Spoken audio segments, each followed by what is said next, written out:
On this challenge. I think you're the most conservative governor I've ever seen in my lifetime. And I look at Trump, and I don't understand the polls. You know, we heard New York Times with Trump and Hillary saying, oh, 92%. So they're all talking about me with the polls. I'm not buying it, and I think Iowa's going to turn it around. But I don't understand, Governor, with Trump. The guy's the most radical leftist I've ever seen. The guy gave Hillary Clinton a standing ovation on his first day in office. He's the godfather of the jab. He's the godfather of woke. He said, take the guns first, ask questions later. He tried to ram through amnesty, and the Senate stopped it. The guy had Kim Kardashian as his de facto criminal justice reform czar. His leftist son-in-law and their shady Saudi business dealings. And, you know, he didn't pardon any of the January 6ers, the ones that weren't violent. I want to ask you, Governor, why do you think, in my opinion, that's a radical leftist. He's a New York con man. He's a New York liberal. Why do you think, Governor, yeah, he is. And why do you think, Governor, that just doesn't, all the things I've just said, he's a liberal. Why do you think that doesn't resonate with Republican voters? Well, I don't know that message really gets out. I mean, how many times have you heard that critique offered on talk radio or Fox News or any of these things? A lot of times they don't want to do it. I mean, you know, just like I've had differences with Donald Trump, and I supported him in 2020 and raised him a lot of money. But, you know, we really diverged on COVID because he had elevated Anthony Fauci. He kept Fauci in place. And I told people, because I had a lot of people like, oh, I don't know if they didn't want to support him because they were concerned about Fauci. And I said, look, he's going to get rid of him after the election. Just give him some time. And then the election came, and not only did he not get rid of him, he gave Fauci an award his last day in office, January 19th, 2021. How many Republican voters have been told that Fauci was given an award by Donald Trump? A lot of them haven't been. So some of this is just the way the media is, and I think that that's one of the reasons he's not been willing to debate, because you actually will have to defend your record. And look, I've given him credit for the good things that he's done, but he's never been held accountable for these other things. So he's not willing to debate. He's not willing to come to venues like this and answer questions. Of course not from individual Iowans. That's just the reality of the situation. But I do worry. Look, I think I don't think he could get elected in this country, in spite of what they say. You know, they said Hillary was 99%. The media is now trying to say that Trump would win because they want him to win the primary. But I think I think 24 will be a mess if that happens. That's why I'm running, because I think we can avert that, and I'm the best way to do that. But let's just say somehow he got in. I don't think he could get good personnel, and I think he would go left on a lot of these issues. I think on Second Amendment he would go very wobbly. He's already talking about building like 10 new cities, having the federal government fund these cities. How much money would that cost to do? He's talked about building the FBI, a brand new, beautiful building in Washington, D.C. for a new headquarters. Why would we do that? I want to get these agencies out of the swamp. That's part of the problem, is that there's a big cabal inside Washington where all the power's been accumulated from. You know, he has taken liberal positions, even asking about you know, can a man become a woman? He's hedged on that. You watch the Megyn Kelly interview on all that stuff. So I think that I don't think you would get solid conservative policies. And I think he's even said he's not a conservative. I mean, he has said that. And that's the thing. As a leader, whether it's a governor, a president, you name it, you ultimately are a vessel for the principles, the values that the people hold. It's not about you. When it becomes just about a personality, regardless of the underlying principles, that is not a movement that is going to be successful. And I think too much of it now in this iteration.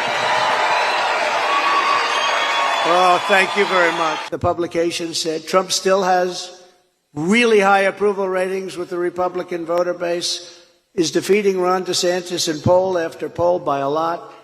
And I'm beating Joe Biden by a lot, very importantly. So Ron was a disciple of Paul Ryan, who is a rhino loser who currently is destroying Fox and would constantly vote against entitlements. He would just vote against. Remember that, the wheelchair over the cliffs? The Democrats used it. The wheelchair over the cliff commercial, very effective. That was about him.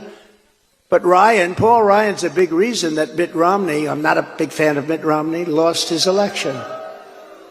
And to be honest with you, Ron reminds me a lot of Mitt Romney. So I don't think you're going to be doing so well here, but we're going to find out. But those are the facts. But a lot of people. Okay, so I think a lot of it's focused on Trump. And I have a couple questions. One, why haven't you gone directly after? The polls are down. He's, up to the... What do you mean by going directly after? I mean, in my viewpoint, they're going pretty soft on it.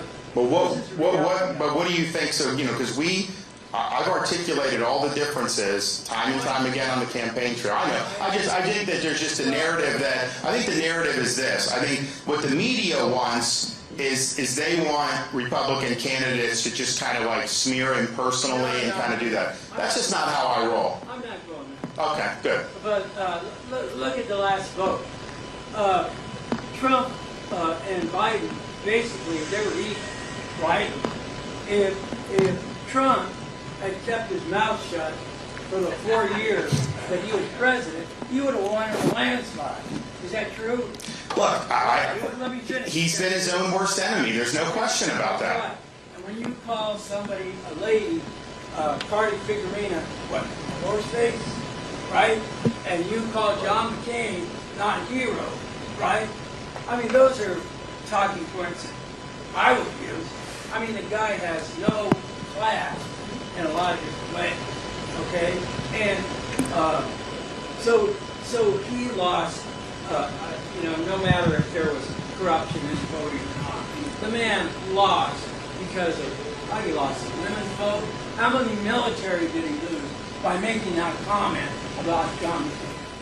Look, I mean, I think it's in Florida. I can tell you, Donald Trump underperformed in the Florida Panhandle, which is a very military-heavy area, and I think he did lose support from veterans and from active duty.